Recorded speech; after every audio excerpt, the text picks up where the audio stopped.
The sound of my wife laughing at my expense has become as familiar as the morning alarm clock, and just as welcome. Tonight, though, crouched under the hood of my beat-up Ford in our cracked driveway, I'm getting a masterclass in just how hilarious Trenton Vale really is. Before we dive deeper into this story, I have one small request. Please subscribe, drop a like, comment, and hit that hype button to boost this channel so more people can discover these incredible Reddit stories. Oh my God, Mona, you should see him right now. Laurel's voice carries through the screen door, crystal clear on speakerphone. He's out there with his little wrench set, playing mechanic again. Like he's some kind of blue-collar hero or something. I freeze, socket wrench halfway to the alternator bolt. The engine block is still warm against my forearms, but suddenly I'm feeling a chill that has nothing to do with the October air. Does he still think he's providing for you? Mona's nasal voice crackles through the phone speaker. That's so cute. So retro. Right? Meanwhile, Aiden's been teaching me about real abundance, about what I actually deserve. Laurel's voice drops to that conspiratorial whisper she uses when she's about to say something particularly venomous. Trent works like a mule at that warehouse, comes home covered in grease, and thinks that makes him a man. It's actually kind of pathetic. I set the wrench down carefully on the fender. 20 years of marriage, and apparently I've been the entertainment portion of her evening routine. But he pays for everything, right? Mona asks. I mean, that has to count for something. Please, that's just basic responsibility. I shouldn't have to be grateful that my husband handles the bills. That's literally the bare minimum. Laurel's laugh is sharp, like breaking glass. Besides, I'm leveling up. Aiden understands that a woman like me needs room to grow, to explore her potential. Not some warehouse supervisor who thinks changing oil is a personality trait. I lean against the truck's grill, processing this. Aiden. The name's been floating around our conversations for months now. Laurel's wellness coach from that fancy studio downtown. The guy who's been helping her find her authentic self for $200 a session. $200 that comes out of my paycheck, naturally. You're so lucky, Mona sighs. I wish I had someone like Aiden in my life, someone who really sees me, you know? Trust me, honey, when you find your Aiden, you'll understand. It's like waking up from a 20-year coma. The screen door squeaks as Laurel moves deeper into the house. Anyway, I should go. Trent will be coming in soon, wanting dinner or attention or some other needy husband thing. The call ends with their usual air kisses and promises to talk tomorrow. I stand there in the gathering darkness, oil on my hands and something cold and sharp settling in my chest. Needy husband thing. Like expecting your wife to occasionally acknowledge your existence is some kind of character flaw. I finish the alternator replacement in silence, muscle memory guiding my hands while my brain processes 20 years of marriage through this new, unflattering lens. All those times Laurel rolled her eyes when I fixed the garbage disposal, or when she'd make jokes about my little projects to her friends. All those comments about real men and modern relationships that I'd laughed off as harmless teasing. Apparently, the joke's been on me the whole time. When I finally head inside, Laurel's curled up on the couch with a glass of wine, scrolling through her phone. She doesn't look up when I enter. Truck fixed? She asks, eyes still on the screen. Yeah, alternator was shot. She double taps something on Instagram. There's leftover Chinese in the fridge if you want it. I look at her. Really look at her. When did she start highlighting her hair? When did she start wearing makeup to her wellness sessions? When did she stop meeting my eyes when we talked? Thanks, I say. I think I'll grab a shower first. Whatever works for you, babe. Babe. She used to call me that when we were dating, when she'd trace patterns on my chest after we made love. Now it sounds like something you'd call a stranger at a gas station. In the shower, I let the hot water wash away the grease and grime, but it can't touch the growing certainty that my wife is already gone. Has been gone, maybe for months, and I've been too busy playing the dutiful husband to notice I was the only one still in the marriage. I think about Aiden, this wellness coach who's been teaching my wife about abundance and authentic selves. I wonder what else he's been teaching her. I wonder how long this has been going on.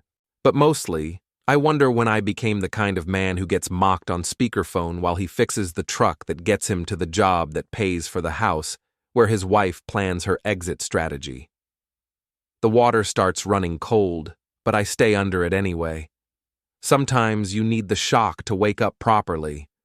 When I get out, I can hear Laurel on the phone again, her voice low and intimate in a way it hasn't been with me in years. I don't try to listen this time. I already know enough.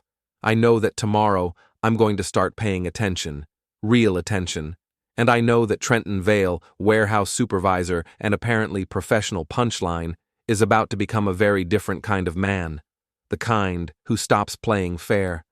3 weeks of careful observation teaches you things about your wife that 20 years of marriage somehow missed. For instance, Laurel has developed a sudden passion for evening yoga sessions that require full makeup and her good perfume. She's also discovered an urgent need for privacy during phone calls, stepping out to the back porch whenever Mona or the girls call. Most interesting of all, she's become very concerned about my work schedule. "What time will you be home Tuesday?" she asks over breakfast, not looking up from her phone. "Same as always, around 6:30.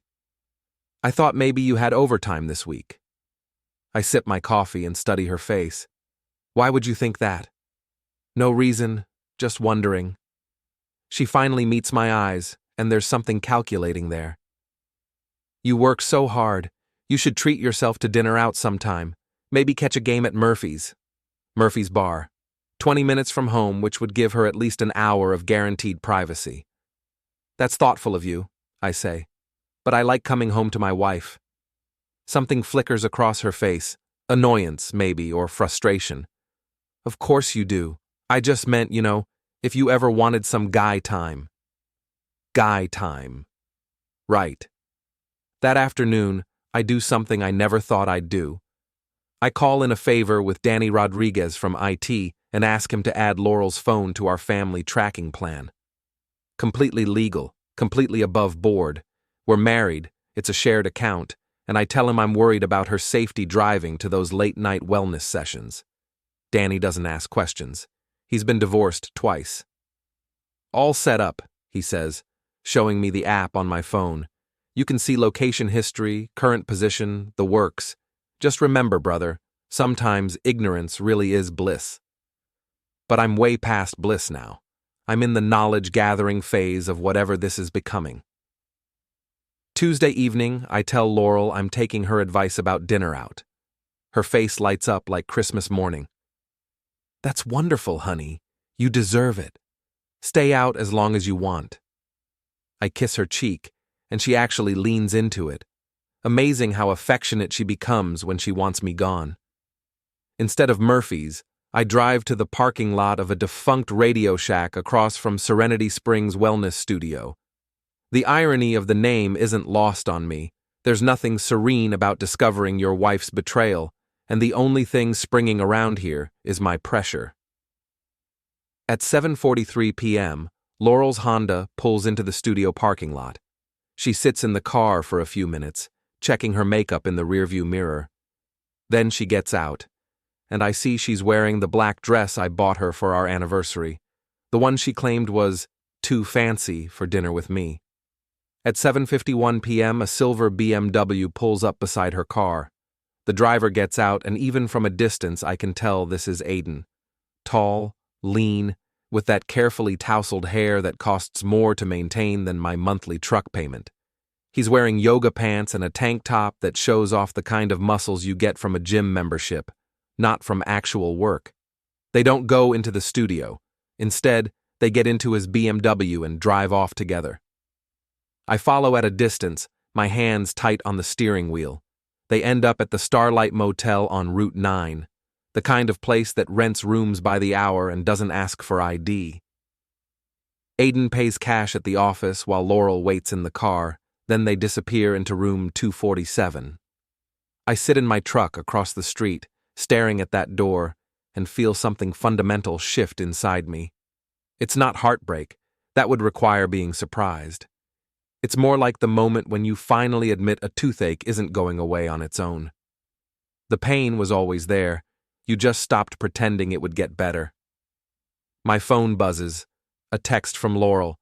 Hope you're having fun at Murphy's. Don't wait up. Having girls' night with Mona. Love you. Love you. 2 words that used to mean everything. Now just punctuation marks at the end of a lie. I drive home and sit in our living room, surrounded by 20 years of shared history. Wedding photos, vacation souvenirs, the ugly lamp her mother gave us that I never had the heart to throw away. All of it suddenly feels like evidence in a case I didn't know I was building. At 11:30 p.m., I hear Laurel's car in the driveway. She comes in quietly, probably thinking I'm asleep. I listen to her move through the house. Bathroom first, probably washing off evidence of her evening. Then the soft sounds of her getting ready for bed. She slips under the covers beside me and I keep my breathing steady, playing asleep. She smells different. Not just the lingering scent of unfamiliar cologne, but something else. Satisfaction, maybe. The smell of a woman who's just had her needs met by someone who isn't her husband. Trent, she whispers. You awake?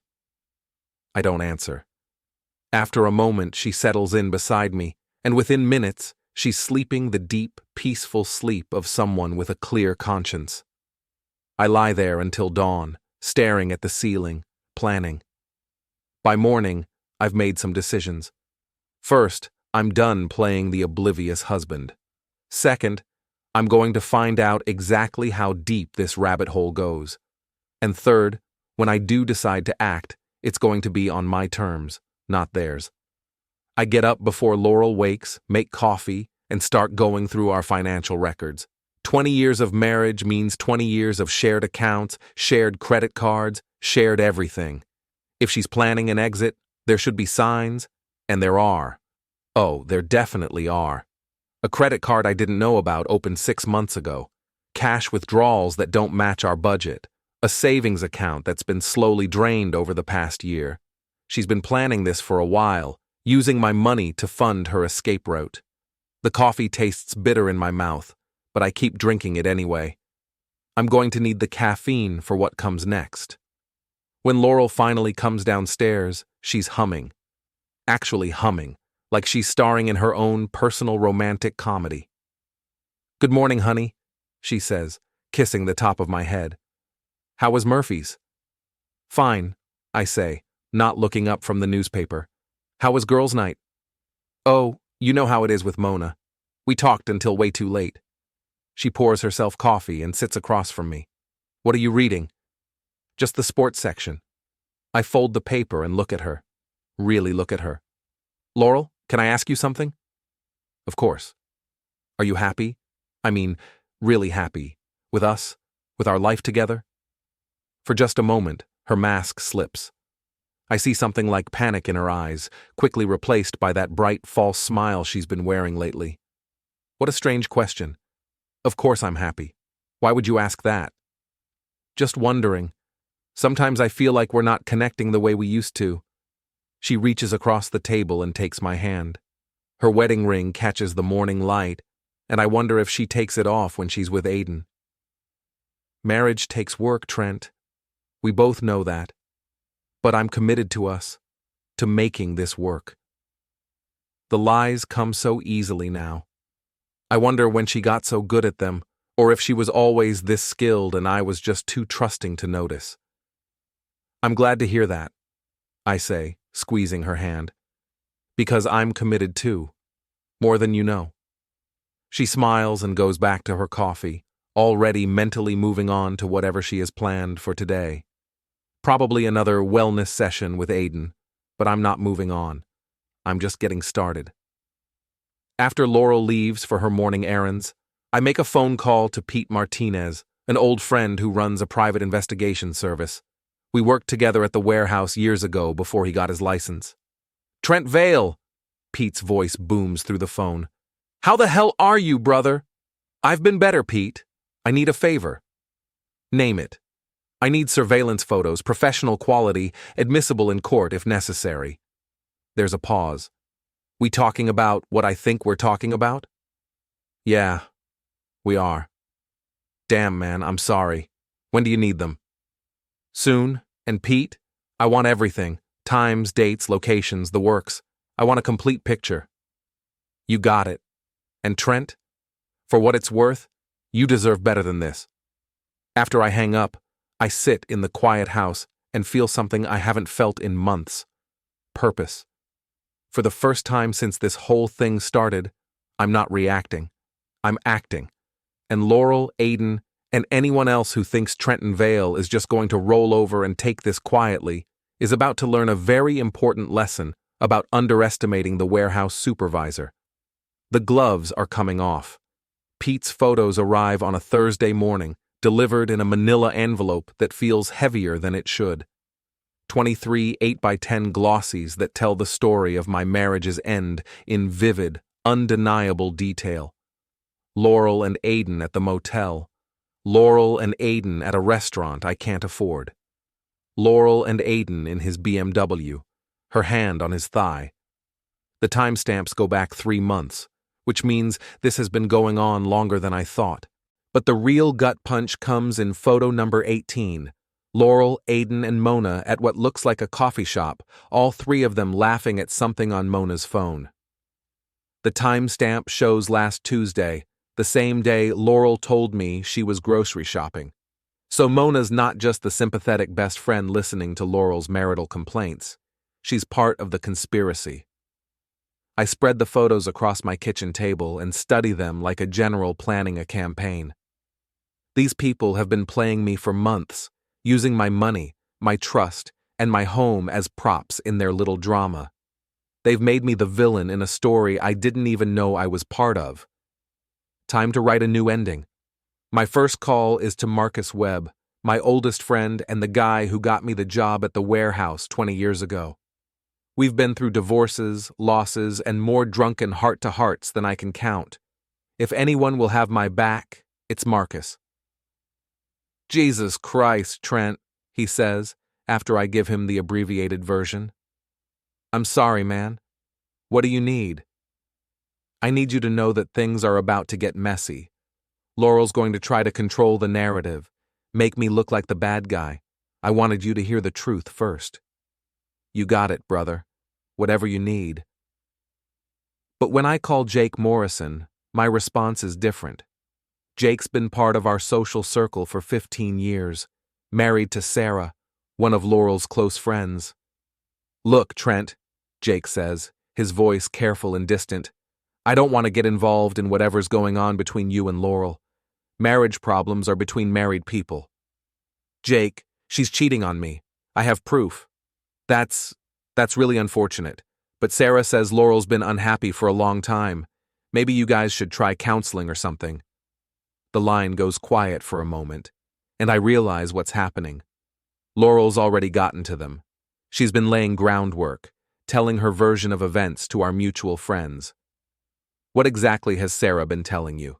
I ask. Nothing specific. Just that you've been difficult lately. Controlling. Sarah's worried about Laurel. Controlling. That's rich coming from a woman who's been secretly draining our bank accounts to fund her affair. Jake, we've been friends for 15 years, you know me. Do I seem like the controlling type? People change, Trent. Marriage can bring out the worst in people. After I hang up, I sit there processing this new reality. It's not enough that Laurel's cheating on me. She's also been systematically poisoning our social circle against me, painting herself as the victim of an oppressive marriage while she screws her wellness coach on my dime. The next few calls confirm it. Tom and Lisa Chen, they're staying neutral. Dave and Jennifer Rodriguez. They think maybe Laurel and I should take some space. Even my neighbor, Mrs. Patterson, who I've been helping with her groceries for 5 years, gives me a cool reception when I wave hello. By evening, I understand the scope of what I'm dealing with. This isn't just an affair. It's a campaign. Laurel, with Mona's help, has been systematically destroying my reputation while building sympathy for herself. When she finally leaves me for Aiden, she'll be the brave woman who escaped a difficult marriage, not the cheating wife who betrayed her husband's trust. It's actually brilliant in a sociopathic kind of way. That night, Laurel comes home from another wellness session, glowing with satisfaction. She kisses my cheek and asks about my day like she's genuinely interested. "Fine," I say. "I talked to Jake Morrison earlier." She freezes for just a moment, then recovers. "Oh? How's Jake?" "Concerned about you, apparently. He seems to think I've been difficult lately." "I don't know what you mean." But her voice is too bright, too innocent. "Don't you? Because it seems like our friends have gotten the impression that I'm some kind of controlling husband. I'm wondering where they might have gotten that idea." She turns to face me fully, and for the first time in months, I see the real Laurel. Not the fake sweetness or the guilty overcompensation, but the cold calculation underneath. "Maybe they're just observant," she says. "Maybe they've noticed how you question everything I do, how you need to know where I am every minute, how you make me feel guilty for having friends and interests outside this house." Interests? Is that what we're calling Aiden now? The mask drops completely. What's that supposed to mean? It means I know Laurel. I know about the motel. I know about the secret credit card. I know about all of it. She stares at me for a long moment, and I can see her calculating, trying to figure out how much I actually know versus how much I'm guessing. "You're paranoid," she says finally. "This is exactly what I'm talking about. You can't stand that I have a life outside of taking care of you." "Taking care of me? When's the last time you cooked a meal or cleaned this house? When's the last time you contributed anything to this marriage besides complaints and credit card bills?" "There it is," she says, her voice rising. "There's the real Trent. The one who thinks marriage is about keeping score, who thinks providing financially gives him the right to control everything else. I think providing financially gives me the right not to be lied to and cheated on. I'm not cheating on you." But her voice cracks on the words. I walk to the kitchen and return with one of Pete's photos, Laurel and Aiden kissing in the parking lot of the Starlight Motel. I place it on the coffee table between us. Laurel stares at the photo for a long time. When she finally looks up, her eyes are hard as stone. "You had me followed." "I had my wife followed. The wife who's been lying to me for months while spending my money on her boyfriend." "He's not my boyfriend. He's my wellness coach." "Is that what they're calling it now?" She picks up the photo and studies it like she's seeing it for the first time. "This doesn't prove anything. It's just a kiss. Friends kiss." "Friends don't rent motel rooms together, Laurel. You don't know what you're talking about. I know you've been planning this for months. I know about the secret accounts, the cash withdrawals, the way you've been turning our friends against me. I know you and Mona have been laughing about what a pathetic husband I am." That last part hits home. Her face flushes red, and for a moment, she looks genuinely ashamed. "It's not like that," she says quietly. "Then tell me what it's like. Tell me how 20 years of marriage turned into this." She's quiet for so long, I think she might actually try to explain, to give me some reason that makes sense of all this betrayal. Instead, she straightens her shoulders and looks me in the eye. "I want a divorce," she says. "I'm not happy, and I haven't been happy for a long time. I want out." "Fine," I say, "but you're not taking half of everything while you do it. Not after this." "We'll see about that." She stands up and heads for the stairs. "I'm sleeping in the guest room tonight." "Laurel," I call after her. She stops, but doesn't turn around. "Just so we're clear, the gloves are off now. Whatever happens next, you brought it on yourself." She doesn't respond, just continues upstairs. A few minutes later, I hear the guest room door slam. I sit alone in the living room, surrounded by 20 years of memories that now feel like evidence in a crime scene. But for the first time since this whole thing started, I'm not the one feeling guilty. Tomorrow, The real work begins. The Riverside Grill used to be our place. Laurel and I had our first date here, celebrated our 5th anniversary in Booth 7, brought Marcus and his wife here for countless double dates over the years. Now it feels like neutral territory for what might be our final conversation as friends. Marcus arrives first, sliding into the booth across from me with the wary expression of a man walking into an ambush. Behind him, Jake Morrison and Dave Rodriguez follow, both looking like they'd rather be anywhere else. "Thanks for coming," I say as they settle in. "Wouldn't miss it," Marcus replies, but Jake and Dave just nod. I've called this meeting for one reason: to present my case before Laurel's version of events becomes the only truth anyone remembers. These men have been my friends for years, and they deserve to hear the facts. "I know what you've been hearing about me," I begin, placing Pete's photos face down on the table. "I know Laurel and her friends have been painting a picture of our marriage that makes me look like the villain. Before you write me off completely, I want you to see the evidence." Jake shifts uncomfortably. "Trent, man, I told you. I don't want to get involved in this."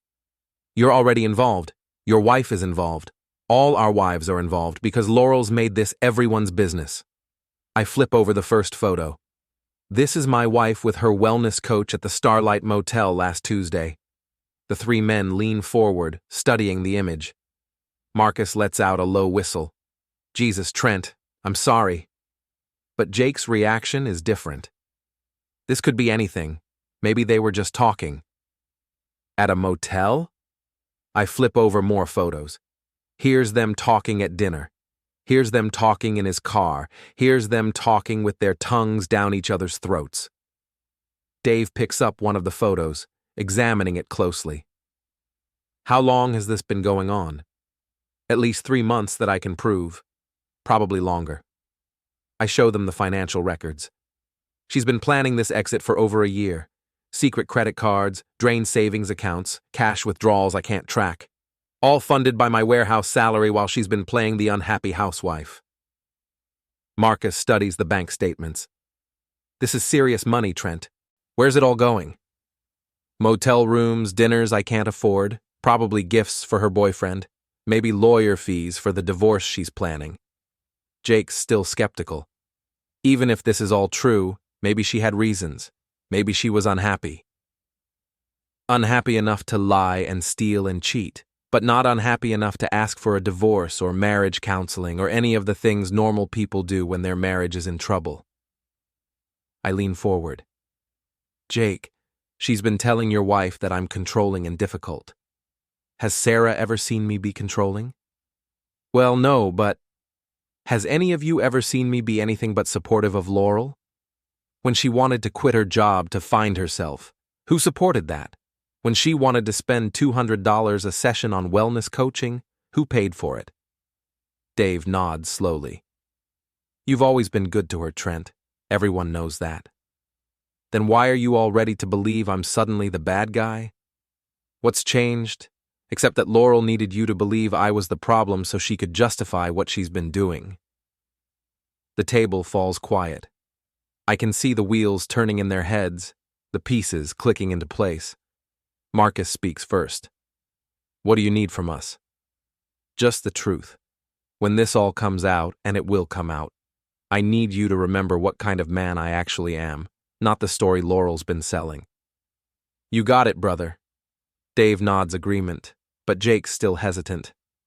"This is all really messy, Trent. Sarah's going to be upset when she finds out Laurel's been lying to her too. Sarah's going to be upset anyway when the divorce gets ugly. At least this way she'll know why." We're interrupted by a commotion near the restaurant's entrance. Laurel walks in with Mona and Sarah Morrison, Jake's wife. They spot our table immediately, and I can see the calculation in Laurel's eyes as she processes the scene. "Well," Mona says loudly enough for half the restaurant to hear, "looks like the boys' club is in session." Laurel approaches our table with the confident stride of someone who thinks she holds all the cards. "Hello, gentlemen. Interesting meeting." "Hello, Laurel," I say calmly. "How was your wellness session yesterday?" Her smile falters for just a moment. Fine, thank you. Very enlightening. I bet it was. I gather up the photos, but not before Jake's wife Sarah catches a glimpse of one. What are those? Sarah asks. Nothing important, Laurel says quickly. Just Trent's paranoid fantasies. But Sarah's already seen enough. Her face goes pale as she recognizes Laurel in the photo with a man who isn't me. Laurel, Sarah says quietly. What is this? It's exactly what it looks like, I answer, before Laurel can spin another lie. Your friend has been having an affair for months while telling everyone what a terrible husband I am. That's not true! Laurel's voice rises, drawing stares from other diners. He's been following me, spying on me, trying to control every aspect of my life. I've been documenting the theft of my money and the destruction of my marriage, I reply calmly. There's a difference. Mona steps forward, her face flushed with anger. You bastard! You have no idea what Laurel's been going through, living with a man who questions her every move, who makes her feel guilty for having any independence. Independence, I repeat. Is that what you call spending your husband's money on motel rooms with another man? You don't understand anything about modern relationships, Mona snaps, about what women need to feel fulfilled. I understand theft, fraud, and adultery. Those concepts aren't particularly modern. Marcus stands up, his bulk casting a shadow over our table. Ladies, maybe this conversation should happen somewhere more private. But Laurel's past caring about privacy. You want to know the truth? She says, her voice carrying across the restaurant. The truth is that I've been fading inside this marriage for years. Fading of boredom, of being taken for granted, of being treated like a housekeeper instead of a partner. When's the last time you kept house? I ask. When's the last time you cooked a meal or cleaned a bathroom or contributed anything to our home besides complaints? There it is. Mona points at me like she's identified a war criminal. There's the misogyny, the idea that a woman's worth is measured by how well she serves her husband. A person's worth is measured by how they treat the people who love them, I reply, by whether they lie, cheat, and steal, or whether they act with integrity. Sarah Morrison has been quietly studying the photos Jake handed her. Now she looks up at Laurel with something like disgust. How long? Sarah asks. Sarah, it's not what you think. How long have you been cheating on your husband while telling me what a monster he is? Laurel's composure finally cracks. You don't understand. None of you understand. I've been suffocating in this marriage, and Aiden helped me remember who I really am. Who you really are, I say, is a woman who lies to her friends, steals from her husband, and blames everyone else for the consequences of her choices. Screw you, Trent, Laurel shouts. Screw all of you. I'm done pretending to be sorry for wanting more than this pathetic small-town life. She storms out of the restaurant, Mona trailing behind her like a loyal attack dog. Sarah remains at our table, staring at the photos with tears in her eyes. I can't believe she made me defend her, Sarah whispers. I actually felt sorry for her. I thought you were the problem. Jake puts his arm around his wife. We all did, honey. She played us. I'm sorry, Trent, Sarah says. I'm so sorry we doubted you. You didn't know, I reply. That was the point. She needed you to believe I was the villain so she could justify what she was doing. Marcus claps me on the shoulder. So what's next, brother? I look around the table at these people who've been my friends for years, who almost wrote me off based on lies and manipulation, but who are willing to see the truth when it's presented clearly. Next, I say, I stop playing defense and start playing offense. Laurel wants to paint me as the bad guy? Fine, but she's about to learn that the bad guy doesn't always lose. Dave leans forward. What are you planning? Nothing illegal, nothing violent. But I'm done being the understanding husband who takes his lumps quietly. If Laurel wants a war, she's got one. I stand up and throw money on the table for the check. Thanks for listening, guys, and thanks for remembering who I really am. As I walk out of the restaurant, I can feel something fundamental shifting inside me. For months, I've been reacting to Laurel's betrayal, trying to understand it, trying to find some way to salvage our marriage. But understanding is overrated, and salvage work is for people who still have something worth saving. What I have now is clarity, evidence, and a growing certainty that Trenton Vale has been playing nice for far too long. Time to remind everyone why that was such a good idea. The Serenity Springs Wellness Studio sits in a converted warehouse downtown, all exposed brick and industrial lighting designed to make rich people feel authentic. I've been watching it for 3 days, learning the patterns, waiting for the right moment. Tonight's the night. Aiden's BMW is parked in its usual spot behind the building. Through the floor-to-ceiling windows, I can see him leading a late-night private session with 2 middle-aged women who clearly have more money than sense. Laurel's Honda isn't here. She's at home, probably planning her next move in our divorce proceedings. I wait until the session ends and the clients leave. Aiden always stays late on Thursdays, updating his social media presence and planning his weekend workshops on authentic living and relationship abundance. The irony would be funnier if he wasn't screwing my wife. At 9:47 p.m., Aiden emerges from the studio, locking up for the night. He's wearing those expensive yoga pants that cost more than my work boots and a tank top that shows off his carefully maintained physique. Everything about him screams effort, the kind of man who spends more time on his appearance than most women. "Aiden," I call out as he approaches his car. He spins around, and I see genuine fear flash across his face when he recognizes me. Good. Fear means he knows exactly why I'm here. "Trent," he says, trying to sound casual, "what are you doing here? I think we need to talk." "I don't think that's a good idea. Laurel said you've been unstable lately." "Unstable." I step closer, and he backs against his BMW. "That's interesting. What else has Laurel told you about me?" "Look, man, I don't want any trouble. Whatever issues you and Laurel are having, that's between you two." "Really? Because the motel receipts suggest you're pretty involved in our issues." His face goes pale. "I don't know what you're talking about." I pull out my phone and show him one of Pete's photos, him and Laurel in a passionate embrace outside room 247. "This ring any bells?" Aiden stares at the photo, his carefully cultivated composure cracking. That's not what it looks like."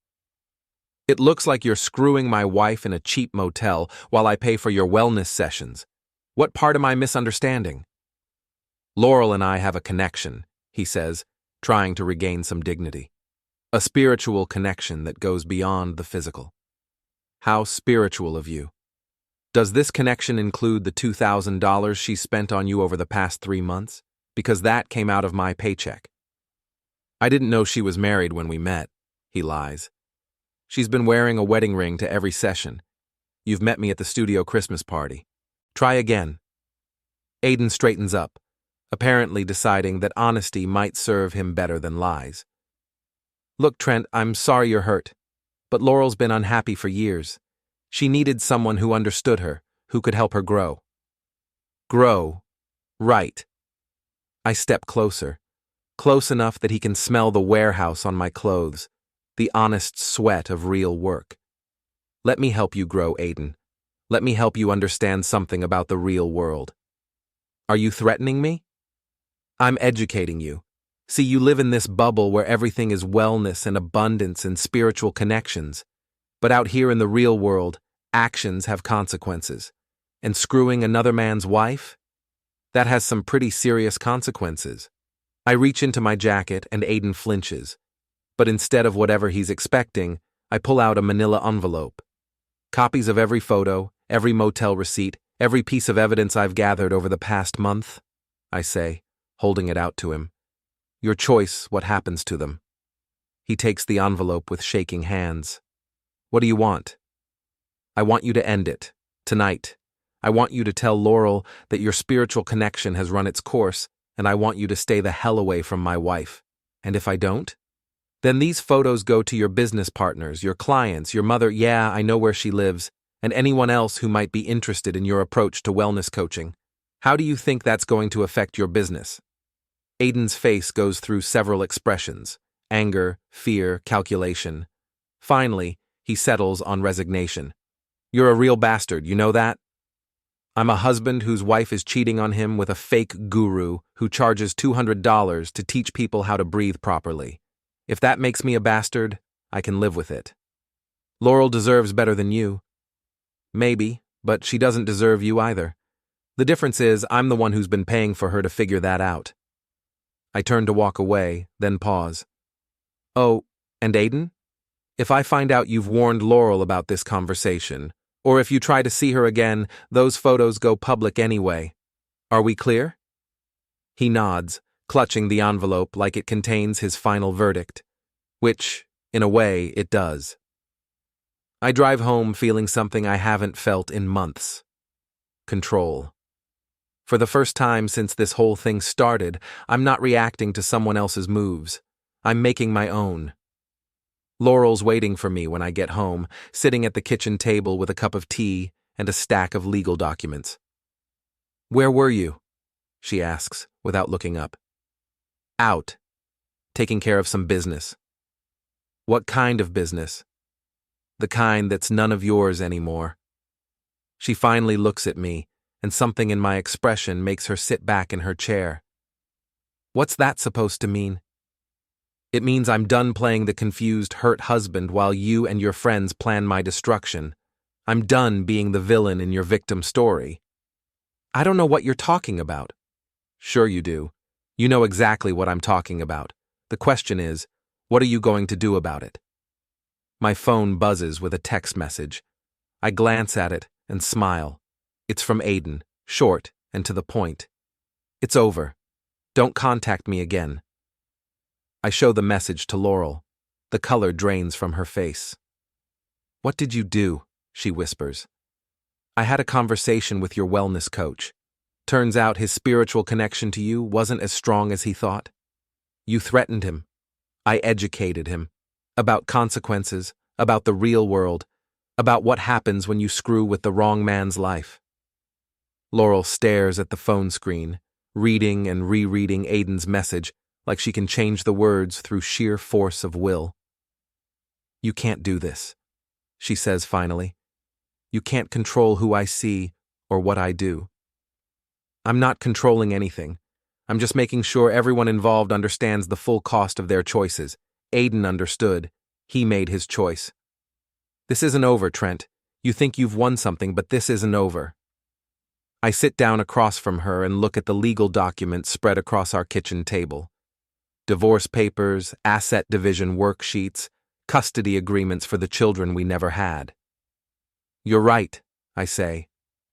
This isn't over, but it's not going the way you planned either. See, you thought you could have it all. The affair, the sympathy, the financial settlement, the fresh start. You thought I'd just roll over and let you take everything while you painted me as the monster. You are the monster, she says, but there's no conviction in her voice. Maybe, but I'm your monster, Laurel. You created me. 20 years of marriage, and you turned me into this. So congratulations. You got exactly what you deserved. I stand up and head for the stairs, leaving her alone with her divorce papers and her shattered plans. Where are you going? She calls after me. To bed, in our bedroom, in our house. The house I've been paying for while you screwed around with your wellness coach. Trent, good night, Laurel. Sweet dreams. As I climb the stairs, I can hear her crying at the kitchen table. 6 months ago, that sound would have broken my heart. Now it just sounds like justice. Tomorrow I'll start planning the next phase. Because Laurel's right about one thing, this isn't over, but she's wrong about everything else. The divorce papers arrive on a Tuesday morning, delivered by a process server who looks like he'd rather be anywhere else. Laurel's lawyer has done his homework. She's asking for half of everything, plus alimony, plus attorney fees. The petition paints me as an emotionally abusive husband who controlled her finances and isolated her from friends. It's a masterpiece of creative writing, And it might have worked 6 months ago. But 6 months ago, I didn't have Pete's photographs, financial records showing her secret spending, and a paper trail of lies that would make a politician blush. More importantly, 6 months ago, I still cared about being the good guy. I call my own lawyer Janet Morrison, no relation to Jake, despite the name. She's a shark in a business suit, with a reputation for dismantling cheating spouses in divorce court. "They're going for the throat," Janet says after reviewing Laurel's petition. "Emotional abuse, financial control, the whole victim narrative. How much of this can they prove?" "None of it, because none of it's true. But I can prove she's been stealing from our joint accounts to fund an affair." "Show me." I spread out the evidence across Janet's conference table. Bank statements, credit card bills, Pete's surveillance photos, motel receipts, phone records showing hundreds of calls to Aiden's number. Janet studies everything with the focused intensity of a surgeon. After 20 minutes, she looks up with a predatory smile. "They just brought a knife to a gunfight," she says. "With this evidence, we can not only defend against her claims, we can go on the offensive. Adultery, financial fraud, possibly even identity theft if she opened accounts in your name." What's that mean in practical terms? It means instead of paying her alimony, she might end up owing you money. It means instead of splitting assets 50-50, you keep the house, the retirement accounts, everything. It means she gets exactly what she deserves. Nothing. I lean back in my chair, feeling something like peace for the first time in months. How long will this take? With evidence this strong? Not long. Her lawyer will take one look at what we have and advise her to settle quietly. The alternative is public humiliation and possible criminal charges. That evening, I'm sitting on my front porch when Marcus pulls up in his truck. He climbs out carrying a six-pack and the expression of a man bearing bad news. "We need to talk," he says, settling into the chair beside me. Let me guess. Laurel's been making the rounds, telling everyone I threatened her. Something like that. She showed up at Jake's house this afternoon, crying, saying you've been stalking her and her friends. Sarah threw her out, but she's making noise about getting a restraining order. I crack open a beer and consider this. A restraining order based on what? Following my own wife? Confronting the man she's been cheating with? Based on whatever story she thinks will stick. Trent, you need to be careful here. I know you're pissed, and you have every right to be. But if she can make you look like the aggressor, she can't. I've got too much evidence of what she's really been doing. Marcus takes a long pull from his beer. Evidence doesn't matter if you're sitting in jail on domestic violence charges. I haven't touched her. I haven't even raised my voice to her. I know that. You know that. But Laurel's desperate now, and desperate people do stupid things. As if summoned by our conversation, Laurel's Honda pulls into the driveway. She gets out and approaches the porch with the determined stride of someone who's made a decision. "Marcus," she says with cold politeness, "I need to speak with my husband privately." "I think I'll stick around," Marcus replies, not moving from his chair. "This is between Trent and me." "Nothing's between just you and me anymore," I say. "Whatever you have to say, you can say it in front of witnesses." Laurel's face flushes red, but she maintains her composure. "Fine. I want you to know that I've spoken with my lawyer about your behavior, the threats, the stalking, the intimidation." "What threats?" "You know what you did. You know what you said to Aiden." "I had a conversation with the man who's been screwing my wife. If he interpreted that as a threat, maybe his conscience is bothering him." "You're trying to destroy my life." I set down my beer and look at her, really look at her. 6 months ago, this woman was my wife, my partner, the person I thought I'd grow old with. Now she's just another problem to be solved. "I'm not trying to destroy your life, Laurel. I'm trying to save what's left of mine." "By ruining my relationship with Aiden? By turning our friends against me? By hiring lawyers to take everything I have? By defending myself against a woman who's been lying, cheating, and stealing for months while painting me as the villain? I never stole anything. $2,000 in wellness sessions paid for with my money while you screwed your coach. Secret credit cards opened in both our names. Cash withdrawals I can't account for. What would you call that? I call it taking what I deserve after 20 years of being taken for granted. Marcus shifts in his chair, and I can see him processing this admission. Even Laurel seems to realize she's said too much. So you admit it, I say quietly. You admit you've been taking money that wasn't yours to fund an affair. I admit I've been trying to build a life that doesn't revolve around your needs, your schedule, your approval. My approval. When have I ever denied you anything? When have I ever said no to something you wanted? You didn't have to say no. You just made me feel guilty for wanting anything that didn't benefit you directly. Like motel rooms with Aiden? Like having friends who saw me as more than just Trent Vale's wife. The conversation is spiraling into familiar territory. Accusations, counter-accusations, the same circular arguments we've been having for months. But I'm done with all of that. I stand up and walk to the porch railing, looking out at the neighborhood where we've lived for 15 years. Modest houses, working-class families, people who understand that marriage is about partnership, not exploitation. Here's what's going to happen, I say without turning around. You're going to call your lawyer tomorrow and withdraw the divorce petition. Like hell I am. You're going to withdraw it, and you're going to agree to a quiet separation while we work out a settlement that reflects the actual facts of our marriage. What facts?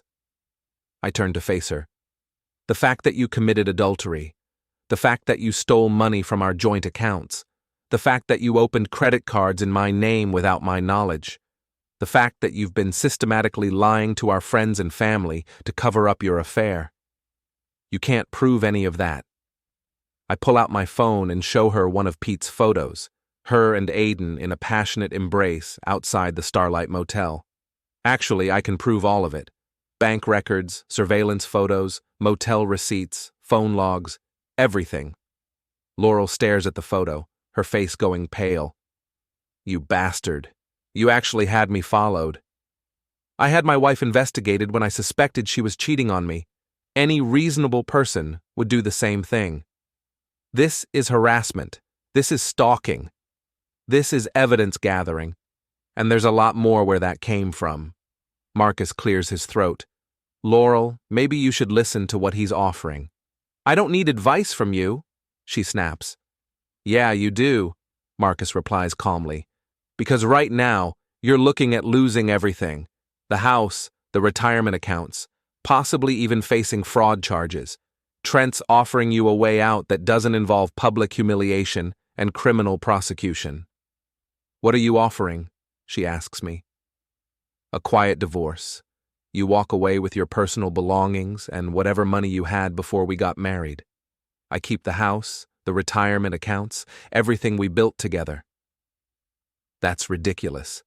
I'm entitled to half of everything. You were entitled to half of everything when you were a faithful wife. You gave up that entitlement when you decided to cheat and steal. I'll fight this. I'll take you to court and tell them what kind of man you really are. Please do. I'd love to see you explain these photos to a judge. I'd love to watch you try to justify stealing from your husband to pay for motel rooms with your boyfriend. Laurel looks back and forth between Marcus and me, and I can see the moment when reality finally penetrates her delusions. She's not the victim in this story. She's not going to ride off into the sunset with Aiden and half my assets. She's going to lose and lose badly, unless she takes the deal I'm offering. I need time to think about this, she says finally. You have until Friday. After that, the offer expires, and we do this the hard way. She turns and walks back to her car without another word. As she drives away, Marcus lets out a low whistle. Damn, brother, you really did your homework. 20 years of marriage, and it comes down to a stack of photographs and bank statements. You okay with how this is ending? I think about that question as I watch Laurel's taillights disappear down the street. Am I okay with destroying the woman I once loved? Am I okay with becoming the kind of man who fights dirty and shows no mercy? I'm okay with winning, I say, finally. I'm okay with not being the victim in someone else's story. Marcus nods and finishes his beer. Then I guess we'll see what she decides. But I already know what she'll decide. Laurel's many things: selfish, dishonest, manipulative, but she's not stupid. When faced with losing everything or walking away with her dignity intact, she'll choose dignity, and I'll finally be free of the woman who turned 20 years of marriage into a lie.